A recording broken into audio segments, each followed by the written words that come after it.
룻기 4장 1절부터 보시죠. 보아스가 성문으로 올라가서 거기 앉아 있더니 마침 보아스가 말하던 기업 물을 자가 지나가는지라. 보아스가 그에게 이르되 아무개여 이리로 와서 앉으라 하니 그가 와서 앉음에 보아스가 그 성읍 장로 10명을 청하여 이르되 당신들은 여기 앉으라 하니 그들이 앉음에 보아스가 그 기업 물을 자에게 이르되 모압 지방에서 돌아온 나오미가 우리 형제 엘리멜렉의 소유지를 팔려 함으로 내가 여기 앉은 이들과 내 백성의 장로들 앞에서 그것을 사라고 내게 말하여 알게 하려 하였노라. 만일 내가 물으려면 물으려니와 만일 내가 물으지 아니하려거든 내게 고하여 알게 하라. 내 다음은 나요 그 외에는 물을 자가 없느니라 하니 그가 이르되 내가 물으리라 하는지라. 보아스가 이르되 내가 나오미의 손에서 그 밭을 사는 날에 곧 죽은 자의 아내 모압 여인 룻에게서 사서 그 죽은 자의 기업을 그의 이름으로 세워야 할지니라 하니 그 기업 물을 자가 이르되 나는 내 기업에 손해가 있을까 하여 나를 위하여 물으지 못하노니 내가 물을 것을 네가 물으라. 나는 물으지 못하겠노라 하는지라. 사장은 우리가 작은 제목으로 해서 룻의 결혼이라고 이렇게 제목을 잡아놨습니다. 이제 그 룻의 결혼이라고 하는 거는 계대 결혼을 이야기하는 거고, 계대 결혼은 수많은 고엘 제도의 한 가지일 뿐입니다. 그 고엘 제도라고 한다면 이제 토지 상환을 하는 문제, 또는 종에 속량하는 문제, 또는 죄에 보수하는 문제, 속전에 수납하는 문제, 또는 서원 예물 되찾는 문제, 그리고 후손의 계대 결혼이라고 하는 몇 가지의 그런 그 고엘 제도가 쭉 있습니다. 그 중에 이제 오늘 기업을 물으는 사건과 그 기업 물으는 것 외에 소유지를 파는 그 문제뿐만 아니라 그 여인으로 하여금 아내로 맞이하여서 대를 잇는 문제까지 두 개의 문제가 지금 언급이 되어지는 거거든요. 보아스가 성취하기 전에는 쉬지 아니하리라. 이제 시어미가 그렇게 이야기를 하다 한 대로 서둘러 가지고 일을 이제 속전속결을 갖다 해가는 모습을 보게 되어지는데, 성문이라고 한다면 그때는 보통 재판이 이루어지기도 하는 그런 그 장소이기도 하죠. 거기에 가가지고 재판을 소집을 갖다 했어요. 그 재판을 소집한다는 이야기는 룻과의 그런 약속을 지키기 위한 그런 일이 진행이 되어지기 위해서 그렇습니다. 그래서 지금 성문으로 올라가가지고 거기 앉았을 때에 보아스가 말하던 기업 물을 자가 이제 지나가니까 보아스가 그한테 이리 와라. 너한테 판결할 문제가 있다. 그래가지고 올려 앉혔어요. 뿐만 아니라 장로 성읍 10명을 청해가지고 당신들은 여기 앉으라. 하니 그들이 앉아가지고 재판이 이제 벌어진 겁니다. 전부 증인들로 그 일을 다 해야 되는 거죠. 그래서 지금 원고 입장은 보아스가 원고로 해가지고 이제 등장을 했고, 그 다음에 거기 기업 물을 자 암개 씨는 이제 그 피고로 해가지고 등장을 다 한 거야. 그래서 그분은 그냥 아무개십니다. 이름도 없어요. 그 이야기는 별로 지금 이게 하나님의 예수 그리스도를 준비하시는 예표적 사역을 갖다 하는데 이름도 없이 등장하는 그냥 인물이에요. 못이라고. 아마 그 생명책에 기록이 되어져 있는 이름이라고 한다면 하나님께서 이름 하나쯤 밝혀주실 만도 한데 이름이 없는 걸로 보아가지고는 그냥 모시로 되어져 버리고 마는 것 같습니다. 그래서 우리 이름을 가지고 성도로 살아간다고 하는 일은 얼마나 중요한 일인지 모르죠. 우리 이마에 인을 쳐주시고 하나님께서 우리를 보실 때마다 너는 내 거야, 너는 내 거야 이렇게 확인을 갖다 시켜주시는 일이기 때문에 성도의 우리가 특정한 이름을 가지고 예수를 믿는다는 이야기는 그만큼 중요하다고 보여집니다. 근데 그냥 뭐 성도 이름도 없이 모시로 살다가 주님이 오라고 하는 날 모시고 그냥 돌아가게 되면 구원에 대한 어떤 확인을 해가는 그런 과정이 없이 뭐 예정됐다고 한다면 구원을 받을 것이고 아니면 뭐 멸망이 되어질 일이겠지만 우리가 그리스도의 부름을 받아가지고 나름대로 성도로 확약되어진 가운데 신앙생활을 한다는 것은 그만큼 중요하다고 생각이 듭니다. 그래서 예수님을 예표하는 이런 그 결혼 문제에 지금 룻과 보아스라고 하는 두 남녀에 대한 문제가 언급이 되지만 우리는 예수 그리스도와 우리가 결혼했다 하면 우리가 예수 그리스도를 우리의 신랑 되신 예수님으로 고백을 하는가? 그렇다고 한다면 과연 그분이 원하는 것은 무엇일까?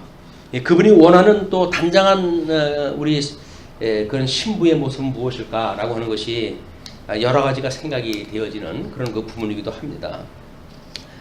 이제 그렇게 해서 일단 그 아무개를 앉혔어요. 아무개 보고 앉히라고 그랬더니 보아스가 그 아무개 씨한테 지금 하는 이야기입니다. 모압 지방에서 돌아온 나오미가 우리 형제 엘리멜렉의 소유지를 팔려 함으로 판다는 이야기는 어떤 땅을 영구히 팔 수 있는 그런 그 제도가 없어요. 그 지경을 옮길 수가 없기 때문에 그래서 지금 판다는 이야기는 당장 생활이 필요하기 때문에 돈이 필요하고 그래서 그런 삶을 살기 위한 생활을 하기 위한 수단으로서의 이제 매매 행위예요.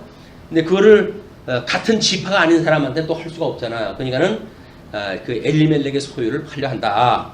근데 장로들 앞에서 내가 이것을 사라고 내게 말하는데 그리고 그걸 알게 내가 해야 되겠다. 그렇게 해서 너를 부른 거다. 그런 그 이야기거든요. 그래서 내가 만일 물으려고 한다면 물으지만 물으지 않으려고 한다면 내게 구해라. 내가 제일 가깝고 내가 아니면 그 다음에 순서는 나고 나 외에는 다른 사람이 없으니 너와 내가 둘이서 해결해야 될 문제다. 그런 그 이야기예요. 율법적으로 고엘이라고 하는 그 이야기는 우리 대를 잇는 거라고 되어 있죠. 계대 결혼이라고 이렇게 이야기했으니까. 근데 이 계대 결혼이 우리가 뭐 로마서의 그런 그 논리를 따라 가지고 혈통적으로는 뭐 다윗의 자손으로 오셨고 이렇게 이야기를 해요. 다윗의 자손으로 오셨다. 예수 그리스도의 출생 문제입니다. 출생 문제일 때. 근데 성결의 영으로는 지난 시간에도 우리가 한 번 했는데 이 성결의 영으로는 죽은 자 가운데서 부활하심으로 그죠? 부활하심으로 하나님의 아들로 인정되어졌다. 그런 거 이야기거든요. 그걸 우리가 인성과 신성이라고 하는 두 개의 품위를 다 이루시는 그리스도의 사건이라고 이렇게 이야기를 했어요. 이게 기독론적인 중요한 요소인데 그동안은 다윗의 자손 예수 그리스도로 오셨다라고 하는 것만 우리가 강조를 했다 했는데 이제 그렇게 되면 나오미하고는 사실은 상관이 없어요. 왜냐면 계대 결혼이라고 하는 조건을 보게 되면 죽은 엘리멜렉의 가정을 이어가야 되는 거거든요. 근데 나중에 족보를 소개하는 걸 보게 되면 그냥 다윗의 혈통에 대한 것이 소개가 되어지기 때문에 정작 나오미 가정에 어떤 영향이 있는가, 어떤 의미가 있는가 라고 하는 건 별로 설명할 기회가 없습니다. 근데 주인공이 룻이고 룻은 나오미의 며느리고 그렇다고 한다면 지금 그쪽 집안의 중개사거든요. 이게 지금 룻과 보아스의 결혼 문제는 보아스의 대를 이어가지고 지금 이 다윗의 자손으로 아들이 만들어지지만 역사적 배경은 룻을 중심으로 해야 만들어지는 일이란 말이에요. 그는 다윗의 자손으로 오셨던 예수 그리스도에 대한 것만 이야기를 하는가? 성경에서는 아니면 룻을 중심으로 한 나오미를 중심으로 한 엘리멜렉의 가정을 대를 잇는 문제로 해서 지금 이 결혼이 만들어진다고 한다면 엘리멜렉 가정하고 직결되는 문제가 있어야 될 거 아니겠어요? 근데 다윗의 자손으로 오신 것만 만약에 언급이 되어진다고 하면 계대 결혼의 의미가 없어요. 왜 계대 결혼을 갖다 했는가? 그 이야기는 엘리멜렉의 대를 잇는 일인데 엘리멜렉의 대를 잇는 것이 아니라 지금 보아스의 대를 이어가지고 아들 나온 것만 이야기를 하고 있거든요. 그렇기 때문에 우리가 이 두 가지를 다 이야기를 하지 않으면 이 배경을 중심으로 한 이제 그 우리 엘리멜렉 가정에 대한 그 문제와 그다음에 그냥 혈통적으로 다윗의 자손으로 오셨다고 하는 보아스의 이 문제하고 두 가지 문제 중에 이 위의 문제만 언급이 되어지는 거예요. 이 아래 문제는 언급이 되질 않아 왔어요 그동안.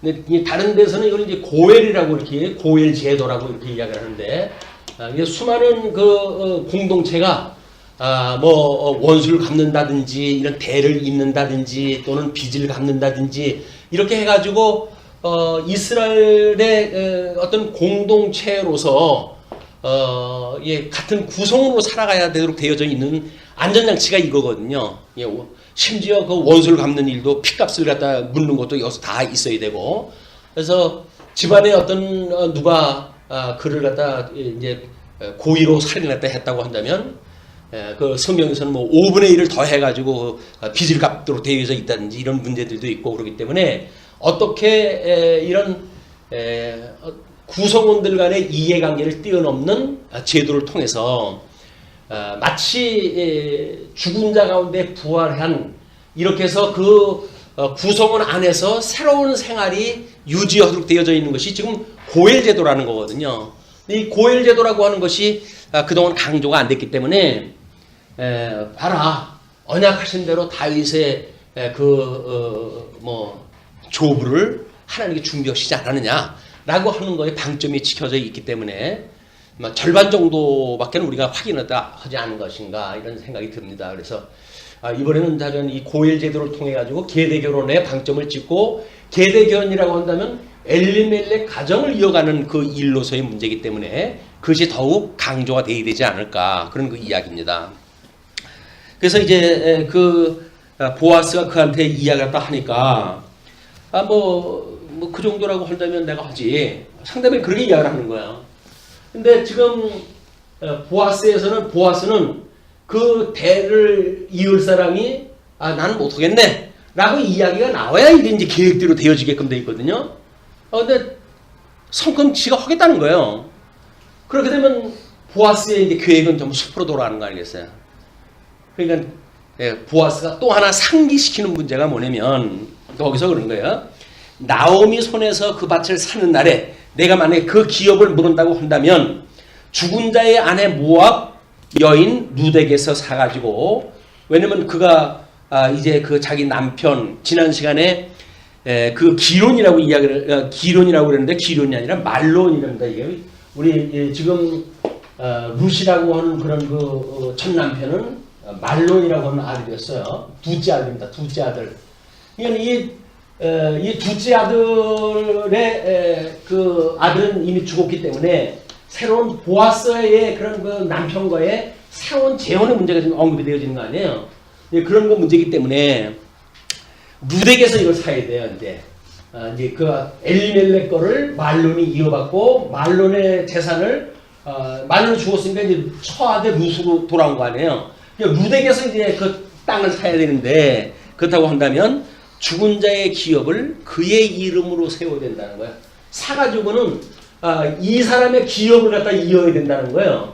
근데 아까 아무개 씨는 자기의 기업에 도움이 되어진다고 그러니까 내가 할게 그럼 그렇게 이야기를 한 건데 지금 보아스가 다시 문제 제기하기를 만약에 기업을 물은다고 한다면 룻에게서 이걸 사가지고 이 룻의 기업을 세워야 된다 이렇게 이야기 돼버린 거예요. 근데 그 아무개 씨가 기혼자로서 새로운 어떤 그 여인과 결혼 문제가 만들어지고 이 사람한테 기업을 사가지고 이 기업을 무르는 일을 만약에 하게 되면 자기의 기업과 이 룻의 기업과 혼돈이 오는 거예요.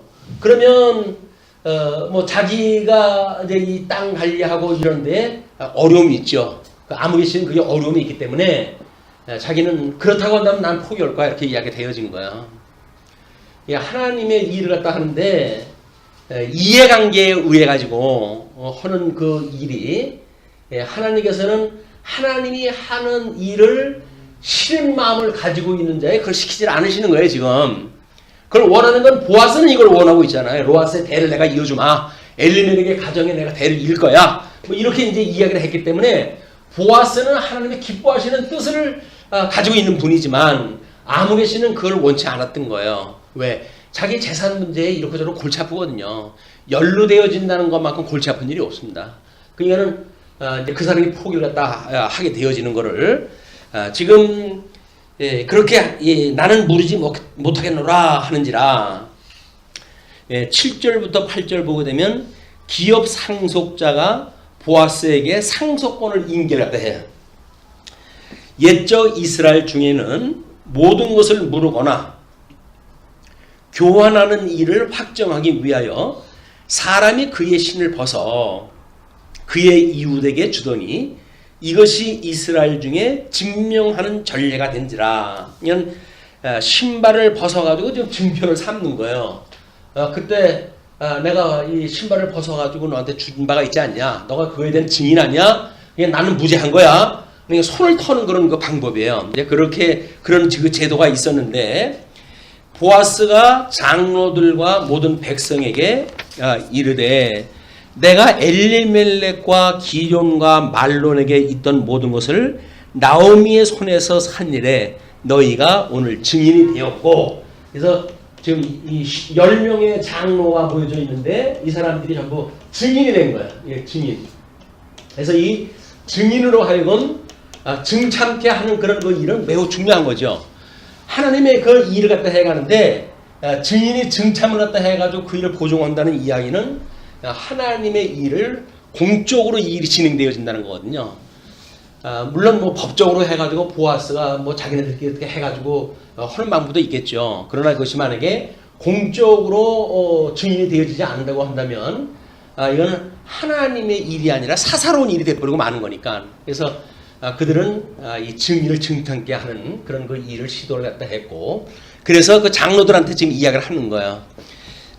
말론의 아내 모압 여인 룻을 사서 나의 아내로 맞이하고 그 죽은 자의 기업을 그의 이름을 세워 그의 이름이 그의 형제 중과 그곳 성문에서 끊어지지 아니하게 하매 너희가 오늘 증인이 되었느니라 하니. 지금 증인, 이 장로들이 증인을 갖다 해야 될 건 뭐예요? 이걸 이어가지고 이 기업으로 해가지고 배를 잇는 문제에 증인이 되어지는 거거든요. 그 문제는 자기의 혈통을 따라가지고 아들을 낳는 것이 문제가 아니라 지금 이 엘리멜렉의 가정에 배를 이어가지고 그의 기업이 끊어지지 않았다 하는 걸 보여주는 일이란 말이에요. 이것이 생육하고 번성하는 문제, 땅을 정복하는 문제, 이런 두 가지 하나님의 그런 그 나라에 대한 약속 중에 두 가지의 약속이 포함되어져 있는 중요한 일이란 말이에요, 이게. 그렇기 때문에 지금 10여 명의 그 장로를 증착해 해가지고 이거를 보여주는 겁니다. 하나님의 약속대로 이제 자손이 번창 갖다 해야 되겠고, 그리고 뭐 역사 내용은 예수님의 그 다윗의 자손으로만 소개가 되어지지만 이 기업의 대를 잇는 아들로 해가지고 이거를 지금 나오미라고 하는 시어미, 나오미의 손자로 해가지고 안겨주는 일이 소개돼요. 이 사장에서는. 그러니까 성경에서 말하고자 하는 것은 나오미에게 지금 손자를 안겨줌으로 해가지고 엘리멜렉 가정에 대가 이어진다는 걸 여기서 강조를 하는 거지. 다윗의 어떤 혈통을 따라가지고 뭐 할아버지를 생산케 하는 그것이 주가 아니란 말이에요. 그건 그냥 눈으로 보이는 사항이에요. 눈으로 보이는 현상은 다윗의 조부를 만들어내는 일이 그냥 눈에 보이는 일이에요. 그러니까 이 눈에 보이는 일이라고 하는 그거는 세상 사람들이 풍속으로 또는 역사적으로 확인 가능한 일입니다. 근데 그 중에는 숨겨져 있는 일이 있어요. 그 숨겨져 있는 일이 뭐냐면 이분이 바로 예수 그들 예표하는 메시아, 기름 부음 받은 자를 예표한다고 하는, 죽은 자가 부활했다고 하는 신학적 의미가 있는 것은 사실은 이 나오미의 가정을 중심으로 해가지고 이게 숨겨져 있는 일이에요, 이게. 근데 역사의 배경은 전부 이걸로 되어져 있어요. 근데 결론적으로 다윗의 조부가 출생하는 걸 소개를 하고 있지만 지금 역사적 배경이라든가 지금 이 어떤 엘리멜렉의 가정이 가난을 피해가지고 뭐 이민을 갔다가 다시 돌아오는 가정, 그리고 우연히 또는 마침 뭐 이런 사건을 통해 가지고 어떻게 이 보아스와의 관계가 이어져 왔는지, 또 그에게 이야기를 갖다 했더니 자기 일처럼 발벗고 나서 가지고 그 일을 갖다 열심히 했는지, 이런 문제가 주가 된 거지. 단순히 그 제일 끝에 나왔던 것처럼 거기에 그렇게 나오잖아요. 제일 뒤에 거를 보시게 되면 22절, 오벳은 이새를 낳고 이새는 다윗을 낳느니라. 그러니까 지금 조부가 출생됐던 그것만 족보에 나와져 있단 말이에요. 그런데 숨겨져 있는 이야기가 뭐냐? 이것이 늘 우리 복음, 눈에 보이지 않는 감춰져 있는 복음의 문제입니다. 그래서 우리 구약 성경을 보게 되면 어떻게 보면 우리 이제 나무 잎을 갖다 해서 사도 우리 아담이 나무 잎을 만들어 자기의 수치를 가르는 일이 있고, 또는 하나님께서 그 신적 섭리가 있는데 그것이 뭐냐면 가죽옷을 해입혀 가지고 하나님께서 의를 보여주시는 일이 있어요. 이 역사를 우리가 성경책을 보게 되면 대부분 가시적인 것들은 이렇게 나오는 거예요. 그냥 사람들의 이야기를 쭉 이야기를 갖다 해놨거든요. 이것이 보통 일반적으로 보이는 역사의 이야기예요. 눈에 보이는 역사의 이야기를 쭉 해가고 있는데, 그 역사를 좀 소개하는 것이 아니라 역사 배면에 하나님께서 어떻게 신학적인 의미를 가지고 지금 하나님의 섭리를 갖다 해가시는 걸 보여주는가, 이게 감춰져 있는 비밀에 속하는 거란 말이에요. 이 비밀이 바로 복음에 대한 이야기거든요. 복음은 감춰져 있는 일이기 때문에 그냥 그때 동시대에 살고 있던 사람들은 역사니까 다 보잖아요. 그냥 누구든지 다 알 수가 있는 거예요. 근데 그걸 하나님의 복음으로 받아들이는 자들은 전혀 다르게 감춰져 있는 비밀로 되어져 있기 때문에 그런 의미를 깨닫는 자들의 목숨만 이게 남습니다. 그러니까 우리가 룻기를 공부했을 때 그동안 다윗의 어떤 혈통을 만들기 위한 하나님의 섭리라고 한다면 누구든지 알 수 있는 그냥 역사 이야기만 한 거예요. 거기서 복음을 만난다고 한다면 우리는 감춰져 있는 내용이 뭔데? 라고 해가지고 하나님께서 어떻게 죽은 자 가운데서 부활하심으로 해가지고 하나님의 아들이라고 인침을 받아 인정되어졌는가? 라고는 신성 문제는 이게 감춰져 있는 게, 하나님의 이야기는 감춰져 있어요. 하나님은 사실 영광 계시를 갖다 이걸 뭐 둘 다 영광 계시지만 이런 신성을 통해 가지고 그리스도임을 증거하는 일인데, 그냥 인간 예수에 대한 이야기, 역사 이야기, 이것이 역사서를 이해하는 한계예요. 우리 처음 시간에도 이야기를 했지만 다윗의 어떤 그런 조부를 이제 이렇게 생상케 하는 단순한 역사 이야기만 했기 때문에 특강 주제로 해가지고 한 2시간 정도 하는 특강 주제로 이걸 잡고 만다. 오히려 감춰져 있고 거기서 감춰져 있는 복음의 의미를 깨닫는다고 한다면 그거는 2시간 가지고 안 되는 문제들이에요, 이게. 근데 그거를 생략을 해버렸기 때문에 그냥 역사 이야기하니까 뭐 역사 단순한 4장으로 해가지고 소개가 되었으니까 그 문제만 소개가 되어졌기 때문에 우리가 뭘 어떻게 봐야 되는지 그 내용을 확인하다 한 겁니다. 왜냐하면 사무엘을 들어가게 되면 이제 우리 룻기로부터 다음 이제 사무엘로 들어가잖아요. 그럼 이 룻기와 사무엘이 하나님의 나라의 건국에 대한 문제란 말이에요. 건국이라고 하는 그 이야기는 우리도 뭐 지금 3.1절을 가지고 상해의 임시정부 만들어진 걸로 해가지고 건국 100주년이다 이렇게 이야기를 하고, 또 보수주의 입장에서는 뭐냐, 이승만이가 나라 세운 때서부터 시작을 해야지 이렇게 해가지고 지금 의견이 갈려지고 있는 거예요. 뭐 우리 보수주의 이제 그쪽에서는 태극기 부대를 중심으로 해가지고 이제 그 건국은 이승만 대통령 때로부터 봐야 된다 뭐 이렇게 교육이 되어져 있고 이제 그렇게 보고도 합니다. 그러니까 그런 그 문제가 눈에 보이는 역사만 보는가, 감춰져 있는 의미를 보는가에 따라서 해석이 다 다른 거 이렇게. 그냥 누구는 그렇고 누구는 그러다라고 하는 그거를 기준이 없어 본다고 한다면 뭐 쪽수 많은 쪽에서 이긴다고 그러겠죠. 근데 쪽수 많다고 이 일이 해결될 것인가? 그것이 아니라 진정한 의미가 무엇인가라고 하는 이런 문제를 보게 될 때는 그 역사를 표피적인 역사만 보여가지고 보이질 않습니다. 그 안에 숨겨져 있는 그 내용이 무언가를 우리가 보질 않으면. 그런데 지금 룻기로부터 사무엘이 건국의 역사인데, 건국의 역사를 보게 되면 뭐 사무엘 시작하자마자 사무엘 출생 문제로부터 시작이 되잖아요. 그리고 사무엘 이야기예요. 그냥 전 후서가 전부 사무엘에 대한 그 섭리 이야기예요. 근데 이 이야기만 보게 되면 이것이 일반 역사로 해가지고 끝이 납니다. 근데 여기서 이 역사를 하나님은 계시를 하려고 했는가? 역사에 숨겨져 있는 어떤 의미를 설명하려고 했는가? 그 이야기가 뭐예요? 출생되어진 예수 그리스도의 이야기가 아니라 이거는 나라를 세울 때 필요한 메시아, 기름 부음 받은 자, 이거에 대한 이야기를 지금 하겠다는 거예요, 아니에요? 그러니까 우리는 사무엘서를 통해 가지고 우리 이 삼직이 그리스도의 삼직을 하나님께서 어떻게 건국을 해가실 때 그런 의미를 부여해가지고 복음을 그런데 깨닫게 하셨는가? 라는 내용을 공부를 갖다 해야 되는데 그런 공부가 아니라 일반 역사만 이야기하다 보니까는 그냥 사무엘 이야기만 하고 끝나는 거예요. 거기서 사무엘이 그 출생하는 가정에 한나가 그것 때문에 괴로워하고 뭐 이렇게 이야기를 하니까 남편이 야 내가 그 남편보다 낫지 않냐 뭐 이렇게 해가지고 그런 남편의 사랑에 대한 문제나 이야기를 한다든지 한나가 또 열심으로 해야 기도하고 뭐 하나님 앞에 뭐 그렇게 맹세하고 했던 이야기 이런 어떤 개인의 공치사에 대한 이야기로 이것이 정리될 수밖에 없어요.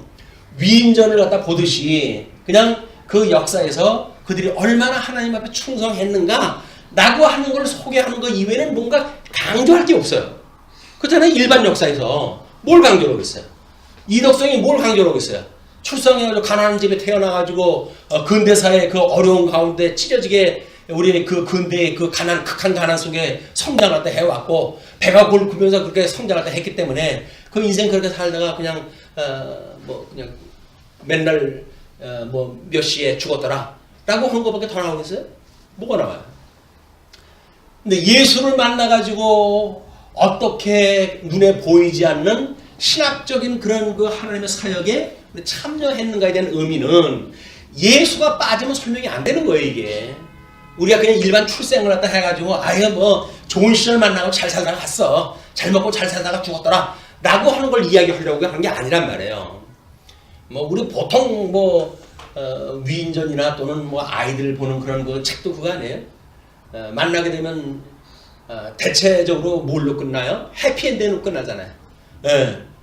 백말탄 왕자를 만나가지고 그 구박받던 공주가 아니면 가난했던 그 팥쥐가 그 훌륭한 남자를 만나서 왕자를 만나가지고 일개 왕국의 그 황녀가 됐더라. 이렇게 이어갔다 하니까 사람들이 그걸 꿈을 꾸고 사는 거예요. 나도 백말 탄 남자가 나타나지 않을까 뭐 이런 그 이야기인데 뭐 인생 살아봐서 알겠지만 그런 일이 몇 가지나 되겠어요. 대부분은 다 보통 남자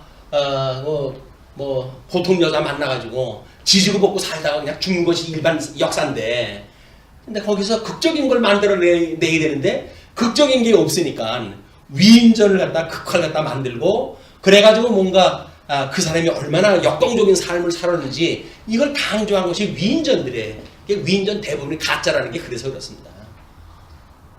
뭐 살아있는 시대에 잘못되어진 걸 내가지고 재판장에서 그 거짓말이라고 출판 금지를 갖다 시켰는데도 불구하고 새까맣게 지어놓고 그걸 굳이 내겠다고 하는 사람들인데 왜? 죽어서 자기 이름 서업자 내야 될 거 아닙니까? 근데 그게 없으면 여지껏 산 인생이 다 깨져가는데 그 뭔가 세상을 살았다고 하는 이 발자국을 남겨놔야 될 거 아니겠어요? 그래가지고 어중이 떠중이 살아왔던 걸 전기를 전부 쓰고 그러는 거예요.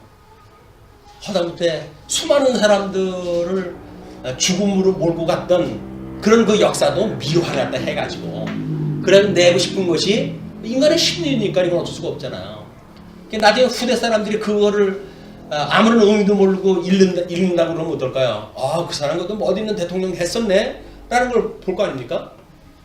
그 사람은 그런 걸 원하는지 모르죠. 그러나 근대사라고는 배경 역사를 보게 되면 아니잖아요, 그게. 이런 것들이 마찬가지로 성경의 역사를 이야기하는데 중요한 키워드 역할을 한다. 그래서 이 사무엘서의 일반 역사를 하되 하나님 그런 역사 가운데 특별히 기름 부음 받은 자를 어떻게 조직을 하는가 이것이 예수 그리스도가 이 땅에 오셨을 때 어떻게 삼직이라고 하는 직임을 가지고 그리스도인 걸 증거하는가에 대한 복음서하고 직결되어지는 거 아니에요. 또는 이것이 서신서로 넘어오게 되면 자그만치 지금 우리가 이 직임을 통해 가지고 우리 하나님께서 해가시는 우리 그 신분 내용에 대한 이야기 또는 직임에 대한 이야기 이런 것들이 복음서나 서신서나 전부 직결되는 이야기들인데 그런 이야기가 아니라 어떤 문장 중심, 역사 중심, 하나님을 믿지 않은 사람도 독해력만 있으면 볼 수 있는 그런 일반적인 내용을 하나님께서는 우리한테 계시를 준 게 아니다. 그거는 그냥 열려져 있는 거기 때문에 예수님을 믿지 않는 사람도 철학자들도 그걸 보면 알 수가 있는 거예요. 자기네들의. 그래서 자기네들 나름대로 의미를 갖다 부여하고 해석을 갖다 하고 그래서 심지어 믿지 않는 사람들이 성경을 보고 기독교를 비판하고 그래요. 성경은 이렇게 말하는데 너희들 뭐 하는 거냐? 뭐 이렇게 이야기도 하거든요. 그러면 그 사람들은 오히려 어떤 문맥 중심으로 본 건 더 자세히 봤는지도 모르죠. 근데 이 기독교에 있는 사람들은 그렇게 보질 않아요. 그러면 우리가 이 현실 역사 속에서 발을 담그고 살아가는 우리들이 과연 그를 어떻게 해석을 하고 어떤 의미를 가지고 어떻게 예수를 그리스도 믿으며 살아갈 것인가 라고 하는 문제는 간단한 문제가 아니다. 자, 이제 그렇게 해서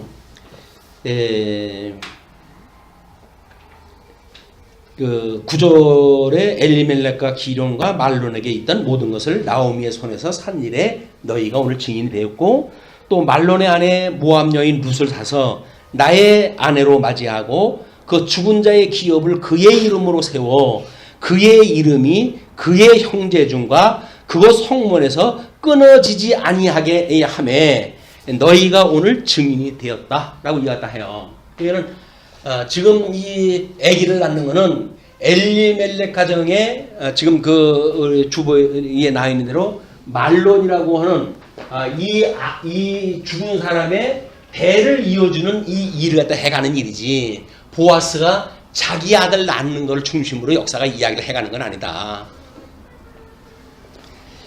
예, 그래서 그 성문에서 끊어지지 아니하게 하며 너희가 오늘 증인이 되었느니라 하니 성문에 있는 모든 백성과 장로들이 이르되 우리가 증인이 되나니 여호와께서 내 집에 들어가는 여인으로 이스라엘의 집을 세운 라헬과 레아 두 사람과 같게 하시고 예, 이 라헬과 레아라고 하는 그 이야기는 지금 야곱의 이 아들 아니까 이 야곱이 이제 두 아내예요. 종들 빼놓고 이 두 아내에 속해져 있는 사람들이 두 종에 대한 여종의 이야기죠. 그러니까 여종이 생략됐다고 하더라도 이들의 재산권은 어디에 포함되어 있는 거예요? 두 아내에 포함되어져 있는 거예요. 그러니까 두 아내를 이야기했다는 이야기는 결국은 네 여자를 이야기했다는 것이고 네 아들을 통해 가지고 12지파를 만들어낸 이 이야기를 한 거예요. 이스라엘 12지파가 라헬과 레아로부터 12지파가 출생이 된 거다. 이 이야기를 다 하는 거니까. 그러니까는 그와 같이 됐으면 좋겠다. 그런 그 이야기는 뭡니까? 12아들로 해서 지파의 어떤 골이 나지 않게 하고 12지파가 종속되어졌으면 좋겠다. 그런 그 이야기를 합니다. 그리고 두 사람과 같게 하시고 내가 에브라드에서 유력하게 베들레헴에서 유명하게 하시기를 원하며 베들레헴은 다윗의 고향이고 예수님의 베들레헴에 우리 출생했을 때 연관되어져 있는 그곳인데 거기서 내가 유명하게 하시기를 원하고 여호와께서 이 젊은 여자로 말미암아 내게 상속자를 주사 내 집이 다말이 유대에게 낳아준 베레스의 집과 같게 하시기를 원하노라. 이 다말이라고 하는 여인의 예를 또 들어요. 이 다말은 지금 유다의 그 지파 아닙니까? 유다 지파의 베들레헴의 유명한 자가 되기를 원하는데 그 유다 지파의 대를 인 거는 셋째 이 다말이라고 하는 며느리를 통해 가지고 유다와의 관계 속에서 지금 대를 잇게 되어진 사건이 되어진 거 아니에요? 그러니까 세 아들이 다 없어, 유다의 세 아들은 죽어서 없어져 버리고 다말이라고 하는 며느리와의 이 불륜의 관계를 통해 가지고 하나님의 대를 이어가신단 말이에요. 그러니까 하나님이 도대체 이 무슨 얄궂은 섭리냐 이게. 이것이 인간 역사, 이 인간의 역사라고 하는 것이 얼마나 추한 죄의 그런 그 혈통을 가지고 하나님께서 섭리를 갖다 해가시는 걸 보여주는 그림이에요. 우리는 여기서 우리 예수님은 우리들의 모든 죄를 대신 지시고, 우리 이렇게 되는 거 아닙니까? 우리들의 모든 죄를 갖다 지시고 십자가에 못 박아 죽으심을 당하려고 이 땅에 오셨어. 내 죄를 속해 주신 분이야 라고 소개가 돼야 되는데, 역사 속에서 이 역사를 미화하려고 한다면 어떻게 돼요? 대부분은 이 죄를 입고 있는 이런 걸 설명을 하지 않고, 그리고는 여기서 이제 어떤 인간 승리, 인간의 아름다운 그런 그 장면, 이런 것들만 읽어내려고 그러니까 모든 해석이 윤리적인 해석으로 떨어질 수밖에 없는 거예요. 성경은 윤리를 해석하기 위한 것이 아니다. 이거는 하나님께서 어떻게 하나님의 능력을 가지고 예수 그리스도를 소개하는가에 대한 이야기인데, 예수 그리스도를 우리는 이해하려고 하지 않고 역사의 미화, 거기서 인간의 공로, 이런 것들만 이야기를 하니까 우리는 여기서 하나님의 구약 성경을 육적 계시 방법으로 해가지고 보여주신 거 아니에요? 거기서 우리는 우리 요즘 그 가요 복음성에서 이야기하는 게 뭐야? 나는 아브라함과 같이 다윗과 같이 이렇게 삶을 살고 싶다고 하는 걸 노래를 갖다 하거든요. 근데 이것이 지금 우리들이 찬송하는 찬송의 내용의 가사가 왜곡되어지는 것도 미화 위주로 성경을 해석을 하니까, 나는 이분을 본다면 얼마나 좋아요. 다윗같이 살면 얼마나 좋겠어요. 자기를 대적하는 자를 위해 가지고 그를 죽일 수 있는데도 불구하고 사울을 죽이지 않고 다윗이 그렇게 살아가는 모습이 얼마나 좋아요. 근데 그것이 다윗의 그거를 지금 소개하려고 하는 게 아니잖아요. 우리는 근데 그런 거 보고 싶은 거예요. 나를 대적하는 자를 갖다 내가 용서를 갖다 하고 그렇게 해서 다윗과 같은 심정을 가지고 하나님 앞에 충성하는 사람으로 살고 싶은 거예요. 그러면 예수님 오실 필요 없죠. 이렇게 자기가 살면 자기가 살면 되지, 예수님이 뭐 필요해요. 이걸 통해 가지고 어떻게 성경에서는 다윗을 죄인으로 이야기하는가, 어떻게 자기의 그런 아내가 있음에도 불구하고 전장에 나가 있는 장수의 아내를 취하는가라고는 불륜의 이야기를 통해 가지고 죄성을 갖다 강조를 갖다 하고 강조를 갖다 하는데, 우리는 우정 그건 눈을 감아요. 그리고 할 수만 있으면 좋은 점을 찾아가지고 나도 저렇게 살아야지 라고는 삶의 모델로 삼는다. 삶의 모델이 거기서 나오는 거 아닙니다. 예수 그리스도를 발견하게 되면 예수 그리스도가 우리의 롤 모델이죠. 우리 예수 그리스도의 장성한 믿음의 분량까지 우리가 성장해가는 게 성도의 삶 아닙니까? 예수 그리스도를 만나고 예수 그리스도로 우리가 형상을 닮아가는 주님의 몸된 교회로서의 그런 몸의 성숙을 우리가 이야기를 하는 거지, 개인 삶의 윤리를 이야기하는 게 아니다. 우리는 그런 속에서 살았기 때문에 어쩔 수 없이 성경을 보면서 늘 거기서 교훈을 얻으려고 그래요. 무슨 교훈을 갖다 얻으면 좋지? 그때 다윗은 얼마나 선하게 살았지? 이런 걸 이야기를 한단 말이에요. 근데 성경에서 그걸 이야기하는 게 아니다. 끊임없이 우리들의 어쩔 수 없는 죄성, 그럼에도 불구하고 하나님께서 그를 어떻게 보호를 갖다 하시는지, 하나님의 섭리, 이런 걸 이야기를 하고 있기 때문에 예수 그리스도를 만나지 못하는 성경 이야기는 그냥 일반 역사 이야기로 해야 끝나고 말아요. 성경을 백독으로 하면 뭡니까? 그래서 그냥 역사 이야기만 공부했다 하는데, 또 역사 이야기만 하는데 뭘 백독씩이나 필요해요. 그걸 한 번 이야기하면 파악이 되는 내용인데, 그걸 백독으로 갖다 하는 거는 숨겨져 있는 걸 우리가 찾아내니까 그게 백독의 의미가 있는 거지, 그냥 내용 파악을 갖다 하는 거는 한 번 읽으면 알잖아요. 역사 이야기인데, 옛날 이야기인데, 옛날 이야기 두 번 읽고 세 번 읽으면 대충 읽게 됩니다.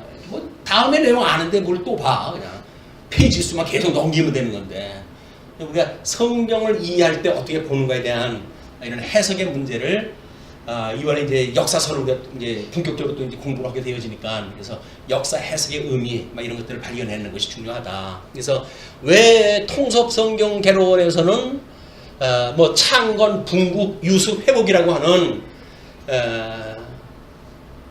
별다른 설명이 없으면 이해하기 어려운 것으로 제목을 삼았는가라고 하는 걸 우리가 찾아내야 돼요. 거기서 찾아내서 이게 숨겨져 있는 이야기였구나. 그래서 예수 그리스도의 이야기였고 예수 그리스도의 강탄, 예수 그리스도의 고난, 예수 그리스도의 죽으심, 예수 그리스도의 부활을 지금 설명하는 역사의 이야기였구나 라는 걸 우리가 깨내는 일들이 아마 역사를 공부하는 중요한 이제 그 몫이라고 보여집니다. 자, 그러면 이제 이 젊은 여자로 말미암아 내게 상속자를 주사 내 집이 다말이 유다에게 낳아준 베레스의 집과 같게 하시길 원하노라 하니라. 그 사람들이 빈 거는 너의 집도 이 배를 이었으면 좋겠다. 근데 보아스가 나이도 있고 근데 아들도 없어 대를 잇지 못하는 그런 그 형편인 것 같아요. 그래서 아마 뭐 지금 그 루세 그 뭐 이야기한 대로 상당히 현숙한 여인으로 소문이 났으니까 지금 저 여자를 내가 취하지 않으면 죽을 때까지 후회할 거야. 뭐 이런 생각을 가지고 아마 열심히 일을 다 했는지도 몰라요. 자기의 이해관계가 없이 이렇게 열심히 할 일도 없잖아요. 하나님께서 하나님이라 하시기 위해서 사람의 마음에다 열심히 하고자 하는 마음을 심어주시고 그 보아스가 열심히 일을 함으로 해서 하나님이 완성이 되어진다. 자, 그러면서 이제 13절부터 17절 보시게 되면 룻이 결혼하여서 오벳을 낳게 됩니다. 이에 보아스가 룻을 맞이하여 아내로 삼고 아내로 삼았으면은 친부 중심의 이제 역사가 계속이 되어지겠죠. 그러니까 룻을 맞이하여 아내로 삼고 그에게 들어갔더니 여호와께서 그에게 임신하게 하심으로 그가 아들을 낳은지라 여인들이 나오미에게 이르더니 근데 그러면 이 아이는 누구의 아이예요? 뭐 보아스의 씨예요. 씨는 보아스의 씨예요. 근데 이 밭이라고 하는 이거는 말론의 아내로부터 이제 이 밭을 사가지고 했던 일이기 때문에 이 밭에 대한 이중성의 문제입니다. 이중성에 대한 문제. 그게 숨겨져 있는 복음이 여기에 있다. 그러니까 이제 그렇게 임신하게 하심으로 그가 아들을 낳은지라 여인이 나오미에게 이르되 찬송할지로다. 찬송 하나님 앞에 하는 건데 그 나오미에게 지금 찬송에 대한 이야기를 언급을 하면서 뭐라고 그럽니까? 여호와께서 오늘 내게 기업 물을 자가 없게 하지 아니하셨도다. 대를 이어가지고 당신의 남편 엘리멜렉의 대를 이어서 말론의 대를 이어서 하나님께서 아들을 줬다 그 이야기예요. 그래서 그렇게 기업 물을 자가 없게 하지 아니하셨도다. 이 아이의 이름이 이스라엘 중에 유명하게 되기를 원하노라. 자, 이번에 이제 찬송한 사람들은 나오미에게 이 대를 이은 사건을 지금 소개했다 하는 거예요. 그런데 이걸 이렇게 이야기를 하죠. 이는 내 생명의 회복자이며 그 이야기는 뭐예요? 죽은 자 가운데서 살아나심으로 부활하심으로 그런 의미가 그냥 성경 내용 이런 배경을 알고 보니까는 그냥 본문에 그게 다 나와져 있잖아요. 그냥 그렇게 해석될 수 있을 만큼 내 생명의 회복자이며 내 노년의 봉양자라. 곧 너를 사랑하며 7 아들보다 귀한 내 며느리가 낳은 자로다 하니라. 나오미가 아기를 받아 품에 품고 그의 양육자가 되니. 이제 나오미가 양육자가 됐어요. 양육자가 되니 그의 이웃 여인들이 그에게 이름을 지어주되 나오미에게 아들이 태어났다 하여 그의 이름을 오벳이라 하였는데 오벳이라고 하였는데 그는 다윗의 아버지인 이새의 아버지였더라. 그러니까 다윗의 할아버지가 되어진 거예요. 지금 이 나오미한테 이 아들을 낳아준 사람이 오벳이 되어진 거예요. 그런데 18절에 그거를 베레스의 계보를 통해서 이렇게 설명을 다 하는 거예요. 이제 그 18절부터 22절까지 오벳의 손자인 다윗 조상의 계보가 소개되어지는데 베레스의 계보는 이러하니라. 베레스는 헤스론을 낳고 헤스론은 람을 낳았고 람은 암미나답을 낳았고 암미나답은 나손을 낳았고 나손은 살몬을 낳았고 살몬은 보아스를 낳았고 그러니까 여기서는 누구의 족보가 소개되냐면 보아스의 족보가 지금 이게 소개되어지는 거야. 보아스의 족보가 소개가 되어져 가지고 지금 누구로부터 어떻게 해가지고 보아스가 출생을 했나. 근데 그 보아스가 무자하니까 룻을 아내로 맞이해가지고 그 보아스는 오벳을 낳았고 오벳 누구로부터 우리 이 룻을 통해 가지고 지금 오벳을 낳은 거예요. 오벳을 낳았고 오벳은 이새를 낳았고 이새는 다윗을 낳았더라. 그런데 지금 보아스의 씨는 혈통적으로 예수 그리스도의 출생의 배경을 이야기를 한 거예요. 어떻게 예수 그리스도의 씨가 지금 출생을 했는가. 그 씨로 해가지고 출생한 것이 혈통적으로는 다윗의 자손으로 오셨고 라고는 예수 그리스도의 인성에 대한 이야기란 말이에요. 그러나 지금 나오미를 중심으로 해가지고 찬송을 부르려고 한 사람들은 뭐예요? 너가 그 엘리멜렉으로부터 해가지고 하나님께서 대를 잇지 않게 하시지 않고 너에게 그 대를 이어가지고 내가 그 아들을 낳았으니 내가 그의 양육자가 되어지고 내 대를 이은 거다 이야기를 한단 말이에요. 그래서 지금 룻은 나오미의 며느리 아니에요. 그 룻이 나오미의 며느리인데 그 며느리를 비교할 때 뭐라 그래요? 10아들보다도 나은 며느리 이렇게 이야기하는 거예요. 아니 남의 이제 사람 만나가지고 재혼을 시켜놨으면 이 집은 인연이 끊어지는 거 아니잖아요? 인연이 끊어지는 거 아니에요? 근데 이 계대라고 하는 그런 그 일을 통해서 그것이 10아들보다도 나은 며느리가 되어져서 이 나오미의 끊어지는 대를 이었고 이 손자가 나오미 가정의 손자가 되어진 거야. 그러니까 두 가지가 충족이 돼야 되는 거예요. 우리 뭐 복음서에도 이제 그런 그 일이 비일비재합니다. 두 가지 조건이 돼야 되는 것, 뭐 젊은 여자 처녀로부터 아기가 나와야 되겠고, 또 그거는 요셉의 지파로부터 나와야 되겠고, 그 두 개가 어떻게 이루어지는가? 그것이 마리아라고 하는 그런 그 집안과 그리고 요셉이 출생했던 그 집안과 마태복음에서는 어떤 계보가 소개가 되어져요? 씨에 대한 그것이 다윗의 아브라함과 다윗의 자손 예수 그리스도의 세계다라고 해가지고 족보 이야기가 계속 되어지는 거예요. 그런데 그 성령이 잉태해가지고 밭에 이야기를 할 때는 뭐래요? 아직 결혼하지 아니한 마리아, 남자를 모르고 있는 마리아를 통해서 하나님께서 이 밭을 이용하신 거예요. 그냥 신성 부분은 거기서 나오는 거란 말이에요. 그 두 가지 부분이 다 이 언약대로 성취가 돼야 또 그 두 가지가 다 설명이 돼야 되는 거예요. 그냥 이렇게 육적인 거 어떤 씨앗으로 해가지고 누구든지 봐도 아는 그런 것만 설명하는 것이 아니라 감춰져 있는 복음의 비밀 이걸 알아내는 일이 역사서를 이해하는 키워드입니다. 잘 살펴보시고 다음 이제 우리 사무엘상 공부를 할 때 그렇게 보셨으면 좋겠어요. 그래서 베레스의 계보는 이러하니라. 베레스는 헤스론을 낳고 헤스론은 람을 낳았고 람은 아미나답을 낳았고 아미나답은 나손을 낳았고 나손은 살몬을 낳았고 살몬은 보아스를 낳았고 보아스는 오벳을 낳았고 오벳은 이새를 낳았고 이새는 다윗을 낳았더라.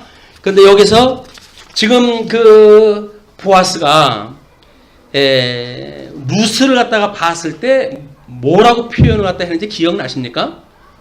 그 룻을 이야기했을 때 소개했다고 하면서 그러잖아요. 내가 하는 이야기 내가 잘 알고 있다. 그러나 내가 현숙한 여인인 줄 알아서 내가 이렇게 남자를 밝히거나 이렇게 가지고 지금 불륜을 헐기 위한 것이 아니라 너희 그 시어머니의 말을 듣고 이렇게 했던 현숙한 여인과 소문을 들어 내가 알고 있으니 그러므로 내가 속히 일을 하겠다 이렇게 약속이 됐잖아요. 그 현숙한 여인이라는 것이 바로 뭐냐면 주보 그 밑에 소개했던 것처럼 잠언에 누가 현숙한 여인을 찾아 얻겠느냐 그의 값은 진주보다 더하니라 라고는 감춰져 있는 여인의 이야기, 이 밭의 이야기 그걸 현숙이라고 이야기를 하는데 그 현숙이 바로 그런 능력이라고 하는 의미로 봤을 때 하나님께서 성령으로 하여금 그를 장악을 하시고 하나님의 열매를 맺게 하시는 성령의 열매를 맺게 하는 여인 이것이 현숙한 여인이에요. 그래서 예수님이 땅끝까지 증인이 되리라라고 했을 때 그 교회에 신부된 사람들이 예수 그리스도가 권능을 받고 성령이 임하시면 너희들이 권능을 받고 예루살렘으로부터 온 유대 사마리아 땅까지는 나의 증인이 될 것이야 라는 증인의 역할을 다 하는 거란 말이에요. 우리가 현숙한 여인인 거예요. 성령의 권능을 받고 살아가는 우리들이 현숙한 아내예요. 현숙한 아내가 뭐 조신하고 뭐 이런 어떤 윤리적인 그 얘기를 하려고 하는 것이 아니라 성령의 감동을 받고 하나님의 아들로 인침을 받아서 주님의 몸된 교회 예수 그리스도의 신부로서의 교회의 이룬이 됐다고 하는 이런 것이 지금 성경에서 우리한테 말하고자 한다. 그래서 더 많은 우리 예수 그리스도를 만나고 그분으로 말미암은 우리들의 어떤 정체성을 확인했다 하는 이런 시간이 되어져서 우리 삶이 얼마나 보람되고 가치로운 건지 이런 시간이 되어졌으면 좋겠습니다. 네, 기도하시죠.